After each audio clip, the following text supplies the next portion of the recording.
Is up, everybody? Welcome into another edition of Make Every Second Count Live with me, your host and international award-winning Make Every Second Count speaker. Now, boy, oh boy, guys, am I excited about tonight. We have a guest that I got at the last minute because somebody canceled on me, and she went from being a victim to the president. Now you'll have to find out more about that. But I just wanted to say welcome in, and please don't forget to share this episode out. Invite all kinds of people to watch it, and don't forget to give us thumbs up, hearts, frowny faces, cry faces, angry faces. I don't care. Just help us trick the algorithm on Facebook or any of the other socials that we're on. Also, don't forget to keep the conversation going in the comments because we want to have a conversation, not just make a presentation to you. But this is the show where we try to help you get from where you are to where you could be and living your best life. My background is I was in a severe car accident. I spent 2.5 months in a coma and 3.5 in the hospital. I wasn't supposed to be walking right now, but guess what? I certainly am. And I just want to show people that everything is possible. Now, I realize that social media kind of shows everyone that life is perfect for everyone, but I want to show that it's not. So that's why I bring different guests on weekly. But with no further ado, I would like to bring to the stage the woman, the myth, the president, Ashley Phan. Hi, how are you? I'm fantastic. How are you? My having a little bit of a rough hair day, Oh, so it's I all had right. my Batman shirt on. I was having a little pug snuggle fest. I have a pug. Oh, well, that's Yeah. cool. I'm having a rough hair day too because it's kind of windy out, and when it gets windy, my hair goes all over the place, and then it's not good. But so, like I said, people on social media like to make their life look perfect at all times. And I know that's not the truth because I know that life puts things in the way for a lot of people. Has Oh shoot, I'm sorry. I forgot to have you introduce yourself. That's okay. I tend to Tell distract people. Yeah. tell who you are, where you're Sure. from, and what you do. Absolutely. So my name is Ashley Phan, and I am from Connecticut. I'm actually from Branford, Connecticut. And I am the CEO of a grassroots anti-human trafficking nonprofit. Yeah, we work to build awareness and identify and prevent human trafficking all over the state of Connecticut. Yeah, So, that's awesome. I was looking at your company's website before this, and I find it rather neat. And I like the way you say you use your colorful experiences to you. add value to the company in general.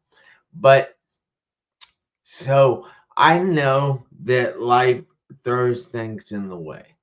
Right. And has there been anything that has tried to hold you back from where you're supposed to be? Obviously, running this presidential campaign. Well, what a lot of people don't know is I actually was a long term, and I use the word was, but I'm currently experiencing it right now, victim of domestic violence. And I use my colorful experiences as a domestic violence victim and survivor to inform the way in which I help my own victims. Because a lot of times some people don't even realize that they are a victim because they're so it's such a normalized situation of abuse. So I actually at 29 or 30 I became homeless because of Wow. my domestic violence, and I had to completely start over. So I had to go live in a women's shelter, a wonderful shelter actually in Milford, Connecticut, Bethel shelter. And a lot of people look down on those kinds of services, but I think living in the shelter and cutting ties. Sorry, it's my pug. Oh, Um, it's all right. yeah, cutting ties with the abusive people and just embracing all of the resources is what actually helps catapult my desire to do advocacy work and help other people. So yeah, I was homeless. Yeah. Man, that is crazy. I had Yeah. no idea about that. I saw you sent me you were a domestic abuse survivor, right? Yes. Yeah, that Yeah. it, and wow, I'm sorry. I was inviting some people on my phone right when you were talking, and I should have been paying more attention. Stupid me. Okay. But so what did you being homeless make you feel like? It really makes you feel like you're less than. Um, the problem with being homeless is that people are like you, because really to solve homelessness, people think you need money. Money will fix the problem. The problem is that my domestic abuser called the cops on me. So I had an open criminal charge, Oh, which you can't rent when you have that issue. The other problem is when you're spending the entire day wondering how to stay safe, where you're going to sleep, where you're going to eat, how you're going to survive for that day. How are you going to go apply for a job and actively like be a real human? How can you can't, because you're constantly in that fight or flight kind of mode where you're literally just trying to survive and stay warm. And yeah. yeah, it was really difficult. Hold on one second, I'm gonna get her because you're acting crazy, Rose. Get up there. You're being silly. Yeah, being homeless is just, it's a surreal feeling because, and I came from a wealthier shoreline town, so it wasn't something that I never knew anybody that was homeless. um so it's just, I look back at it now and I actually think it was the most valuable experience in my life. It's just, Why was it? Why do you find it to be the most valuable experience? What did it teach you? so that's where I'm different than other people. I have a background in investigative journalism from Fairfield University. So I was like, if I'm going to survive this dangerous experience, because it was dangerous, the experience was very dangerous. I'm going to treat it as if I am just an undercover investigative reporter. It was my mindset that kept me safe. So I said, I'm just going to take every experience and I'm going to use it for information to fuel a book one day or something. Like I'm just playing Yeah. a role, that it's just a little piece of the puzzle of my life. It's not forever. Um, but the interesting part about it is, since I did that, I embraced all these different characters.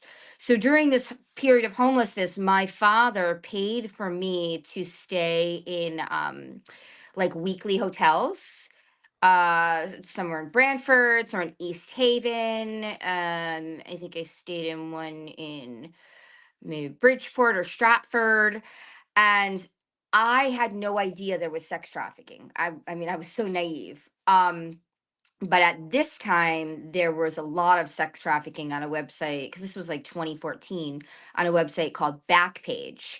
So my father was paying for me to stay at weekly hotels where sex trafficked victims were also staying. Yeah. So that is what started my interest in um character analysis of other people and their life experiences. I have a what I call a savior complex. So I'm much better at learning about other people's problems and helping them problem solve than problem solving my own. So I would get to know these girls and I would talk to them and I would get their story and then I would meet their sex traffickers also who would try to sex traffic me. Little did they know, like, I knew what they were about. I was trying to get to know the girls.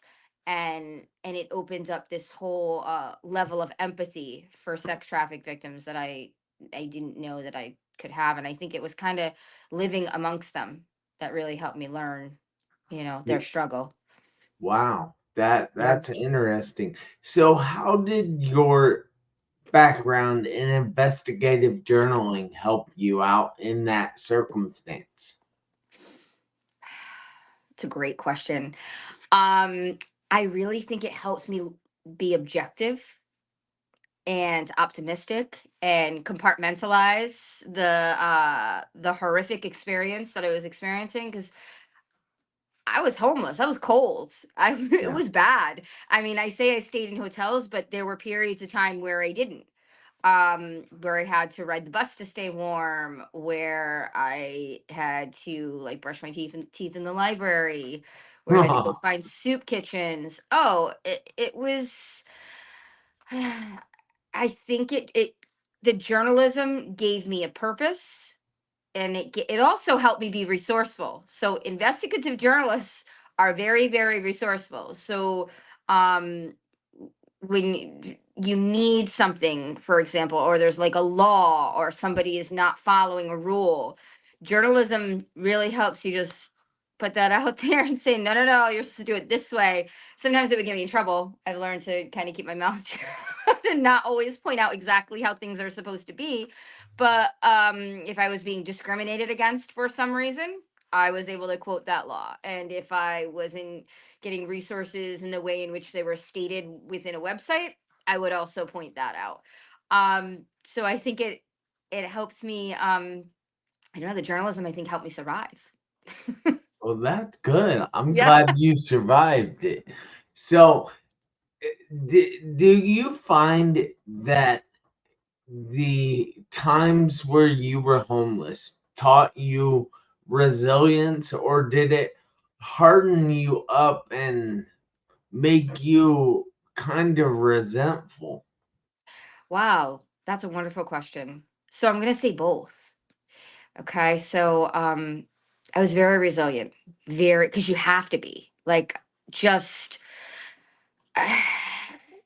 because you have to be resilient, you have to keep hope, you have to just strive for something better.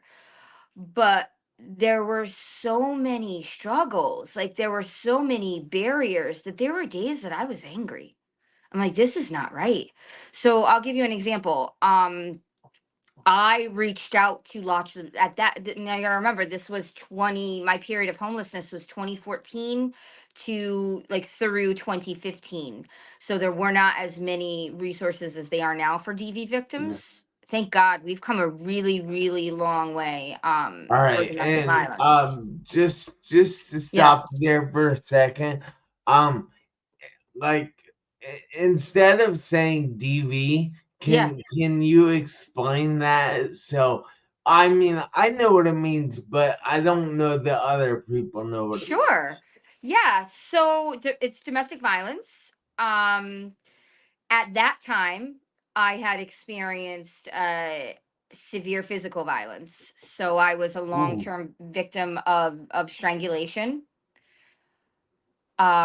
physical assault, familial physical assault, and familial suffocation. man, that is crazy. I'm sorry that you had to go through all that, but look who you are now. Thank you. Thank you. I mean, you're a badass president of a nonprofit. Thank you. Yeah, um, and I'm proud that you took your mess and decided that you were going to make a message of it. You weren't going just to be the victim. You weren't going to lay down. You weren't going to accept it. You decided to stand up and be the victor, and you turned out to be the president of your now nonprofit. Thank you. Yes. And to add to that, now, I mean, during that time, I had gotten beaten down so much, physically, mentally, emotionally. I stopped identifying as a domestic violence victim, so I stopped telling people. And since I've gotten into the advocacy work, I've learned about the word coercive control, which is really just a pattern of behaviors used to intimidate, humiliate, scare, just to keep someone in fear and keep them controlled. And that could be gaslighting somebody, playing the puppet master behind the scenes, spreading lies about someone. There's a level of domestic violence, and I hate to say this, but the because don't get me wrong, the physical abuse that I've experienced in my life was bad. But the long-term coercive control, mental and emotional abuse, um, the abuse that you can't see with a bruise or a scratch, is by far the worst kind of abuse. Oh, And because it's oftentimes done with a smile. It's oftentimes done by somebody that smiles to everyone around you, yeah. so that when you want to talk about it and you want to finally like come clean to your best friend and say, hey, this person is doing this to me, you end up not doing it because you know that that abuser has smiled at that person too many times, that the effort it would take to convince your own best friend that you've been abused by this person is exhausting to think about. It's exhausting, Yeah, it's just. I bet it's like they're not listening to you. I bet that is an angry feeling. I will say that the anger towards it has gone away. That's gone away, and I'm going to tell you why. Because I went back to school. I finally finished my degree at Fairfield University. Thank you. During COVID, I went back to school, and I got a degree in the humanities. With a goal, it's so funny. I went back to school because I wanted to work for the FBI to catch predators, and I graduated in 2022, and I started networking with law enforcement. And they're like, no, no, we need more media girls. We need, or not girls, media people on the media exposing the state of the problem of sex trafficking and labor trafficking in Connecticut. So I was like, okay, great. And I think going, and I will tell you, because I'm going through a situation right now, domestic violence situation right now, some coercive control. And it's embarrassing for me because, like you said, I'm a badass CEO, and there are some players in the background trying to control me. And I thankfully I have a wonderful network of resources. I'm on the board of the United Nations Association. I'm a lion, so I'll be teaching a course on human trafficking red flags with the Cyber Lions Club on April 11th. I have been doing a lot of presentations with Lions Clubs. They're amazing. I've been working with human rights commissions in different towns in Connecticut. So I have a wonderful base, that grounds me. But I will say, Fairfield University, when I was struggling with the domestic violence, okay, this was January, and I had people coming to my house, messing with my electric, cars coming up behind me. Like the fear that was instilled in me was bad, but nothing concrete to where there's an arrest. So do you see how that's the coercive control? There's no, when someone strangled me, he got arrested. He got arrested for that. When Well, I hope so. yes, when my aunt suffocated me, she got arrested for that. Um, so that's what's hard about the emotional control is so difficult, and it eats at you inside, but yet it's very, very difficult to get a concrete picture of what's actually happening to the domestic abuse victim. So when I explained, I walked into Fairfield U in January, and I'm like, I am so sorry. I am so scared to be anywhere. And I walked into the library, and at Fairfield U, they have this wonderful office called the Office of Accessibility because I have a learning disability. So this Office of Accessibility, when I went back to school, was wonderful in helping with resources. And so I told the girl in there, and she's like, I just want to tell you, she's like, I have been a victim. We're here to fully support you, whatever you need. And I was able to just get work done for my nonprofit there and have a safe space. And I recently just circled back to Fairfield U in the last 2 weeks, and they're like, we always had an idea that someone was controlling you, because I finally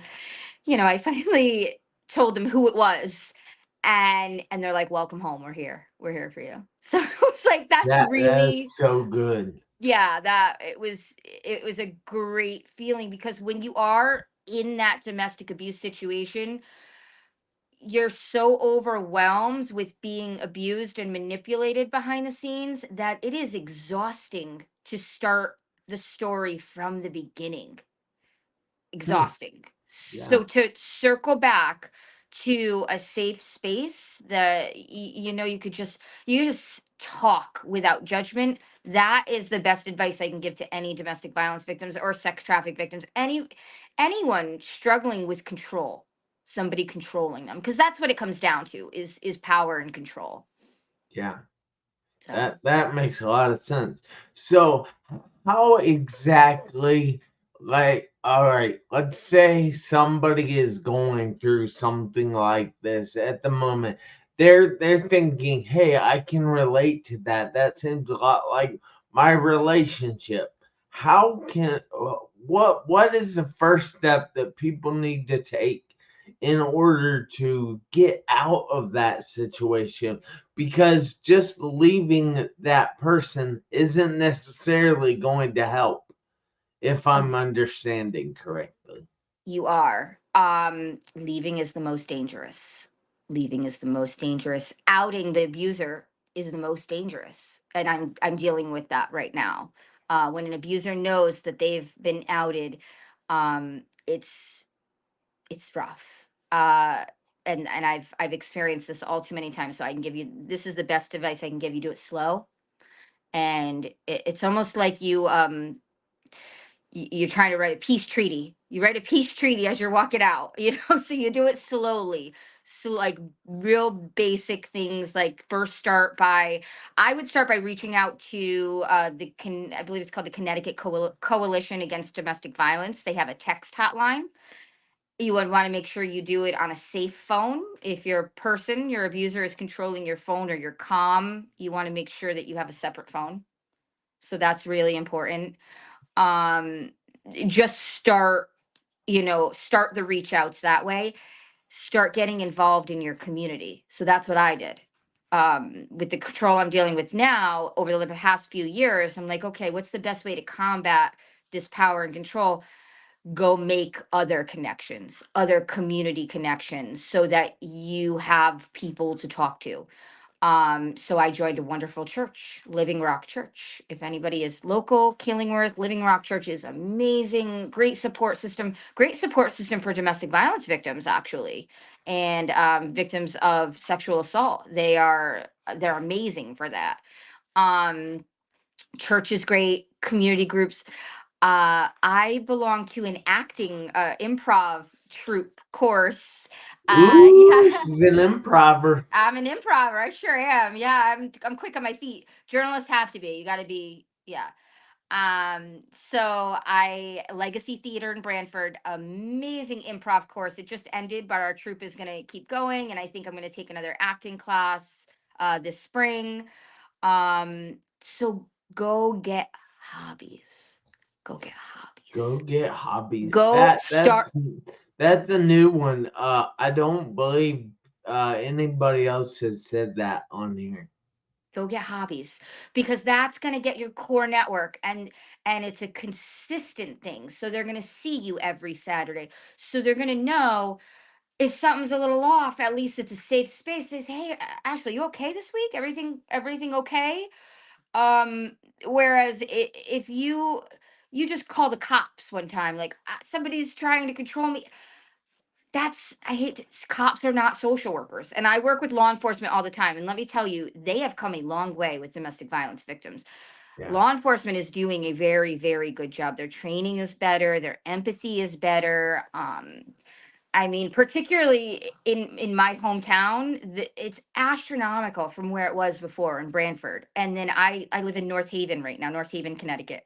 Amazing resources for domestic violence, amazing understanding. Um, but at the end of the day, what people have to remember is cops investigate crimes, and coercive control, It's that in not the background. necessarily a Yeah, crime. it's civil, it's technically civil, so it's not their job. I hate to it's not their job. So go out in the community, make those resource, those connections, those community connections. I joined lots of boards. I'm on, like I said, I'm on the board of the United Nations Association. I joined the Lions Club. um get out there, get your face out there, and then slowly start to make small changes. To, obviously, if you're a physical, like I said, my aunt strangled me. I come from a, my aunt strangled me. So, or not strangled, my aunt suffocated me. That I called 911. You get out of there right away. I'm talking about that slower coercive control, whether it's a boyfriend or a family member that's older than you. Sometimes the person committing the domestic abuse isn't even living with you, and they're controlling you from afar with blackmail. That's very common for domestic violence as well. Or they're controlling you through your child or your Wow. pets. That happens. It happens a lot. It does. It really, really, really does. So get out there, meet friends like Tom Dorney. Tom Dorney, Yeah, who's he actually said my favorite person in the world. thank you, Tom. You're my favorite too. I miss you. I miss you. Got to come back to Connecticut. I need more work with veterans. I got a big project in my survivor workshop. So yeah, Tom is amazing. So it's, Ooh, I need yeah. to say hi to Wisham Gregory. I need to say hi to Jessica Gaston. Hi to Caitlin Robertson, uh, Trisha Rogers, Christine Jacquemin Price, Dustin Davis, Josh Taylor, and my dad, Jeff Marconette Sr., Love it. and Oh my Austin God, Russ. Tilton. Thank you guys so much for watching. I hope you're gaining some knowledge here. So, what exactly does one We Are One Inc. provide? So, We Are One Inc. provides resources for at risk children of human trafficking. And we've identified, our organization works really hard to identify the communities that are really, really suffering. And there are a ton of children in Connecticut on the shoreline. I think I just made a flyer today. 2,531 children in Branford and in East Haven. That's my hometown and the town next door. 2,531 children are at high risk for human trafficking. So we provide them with resources. We provide them with a lending, like a helping hand, and our end goal is to have a community center. But we're starting with engaging the community and taking in donations, like from the Lions Club, which, thank you, East Haven Lions Club. Thank you for your donation. It went to my East Haven storage space, and it will be given to at-risk children and local survivors of trafficking. All right, Because, I yeah, I have one question though. yeah. So, All right, not not hating on your local area or anything. I Yeah. understand that, but there are children all over the country that are at risk or are being trafficked, and what can they do? So for so this is where it gets a little tricky. Each, you know, just like retail or anything, wherever you are, there's going to be a different strategy for helping children that are trafficked. If there's anything that I could teach people is that you cannot do a rescue. You cannot do a grab and take. I tried that. It doesn't work. It does not work. It may even make the situation worse. The best thing to do is to become their friend. If you believe that this child is at risk or there is something strange going on, become friends with them, and not in a creepy way. Become friends with, gift them things. The best way, I like to say, I fight fire with fire, and I know that traffickers will gift children, so I'm like, you know what, that's a great idea. I'm going to collect wonderful donations. I'm going to gift them too. I'm going to gift them. I'm not going to sell the children, but I'm going to show empathy and love, and I'm going to show. Sometimes you get gifts from people without anything in return, and I actually just learned that from a wonderful state trooper that is on the human trafficking task force in Connecticut, and it's great to know that law enforcement also understands that concept of these traffickers. They pull at the children's heartstrings, so they, that basic, I'm going to give you something, this is love. Giving you things is love, and then you're going to give me things back. So that's to unteach it. You want to unteach that. All right, that's cool. Thank you so much. You're But welcome. so, how can people get a hold of you if they want to? So our new website is Oh,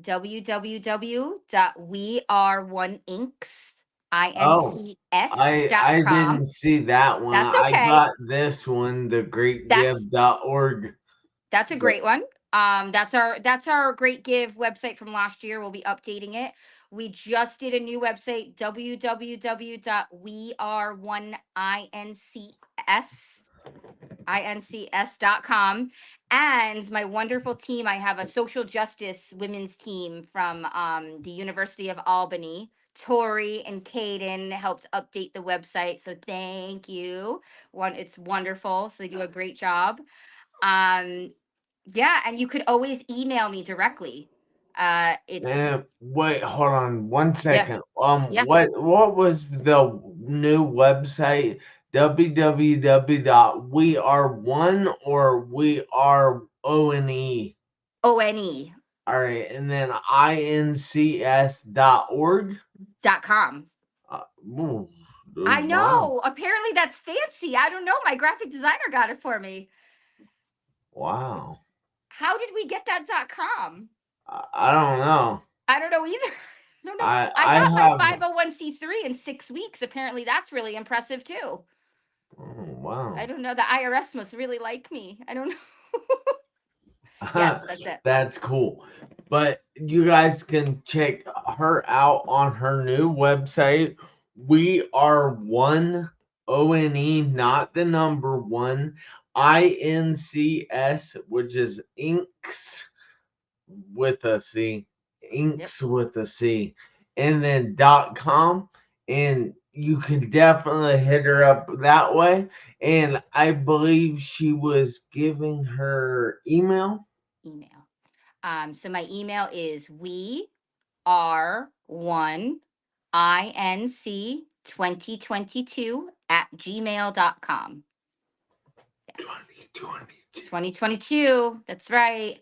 All right. 2022. Well, that's awesome. I want to tell you thank you so much for taking the time out of your busy evening to be here with me and taking the snuggle time away from your pugs. Rosie, come on. Look at Hold on, she's gonna jump. This is what she does on my Zoom calls. Come on, let's go. We got a United Nations Zoom call next, right? Bye. That's Well, awesome. thank you. Thank you Yeah, so much for having me. Now, yeah. can I ask you a question? How can I share this video with my followers? I will on Facebook. I will send it to you right now. Perfect. Love it. Thank you so much. And Yeah, thank you for the thank work that you. you do. Yep, I appreciate you very much. All You right. have a great evening, and I need you and everybody out there to do me a favor this week, next week, and for the rest of your life. I need you to make every second count. Why? Because you never know when the seconds will run out on your one life. I will see you guys back here next Tuesday, 7 p.m. Eastern Time, on the show where we try to help other people out. All right. Thank you so much. You have a great evening. Thank you. You too. Bye Bye. bye.